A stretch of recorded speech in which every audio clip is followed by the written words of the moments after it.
ময়মনসিংহের ফুলবাড়িয়ায় দানের শীষের সমর্থনে এক বিশাল মিছিল অনুষ্ঠিত হয়েছে। হাতলির বাবুলের বাজার থেকে উৎসবমুখর পরিবেশে এই মিছিল করেন স্থানীয় বিএনপি নেতাকর্মীরা। এই সময় পুরো এলাকা জুড়েই নির্বাচনী আমেজ ছড়িয়ে পড়ে।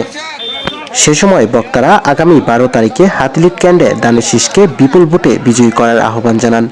আমরা প্রতিটা ওয়ার্ডে মিছিল করতেছি, তাই আমি আপনাদেরকে উদারত আহ্বান জানাবো, যারা এলোমেলো করতেছেন তারা ধানের শীষের পক্ষে আসেন, ধানের শীষকে জয়যুক্ত করেন, ফারুক ভাইকে এমপি বানান, একবার এমপি বানাই দেখেন ফারুক ভাই কাজ করে কিনা।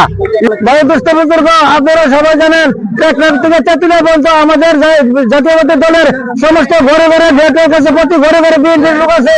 আমি কোনো চিন্তা করবো না, সবাই স্বতঃস্ফূর্তভাবে 12 তারিখে ভোট দেবেন এবং সেই সাথে 12 তারিখ আক্তার আলম ফারুক সাহেবকে ধানের শীষে হাতলি কেন্দ্র বিপুল ভোটে বিজয়ী করার আহ্বান জানিয়ে আমি আমার সংক্ষিপ্ত বক্তব্য শেষ করছি।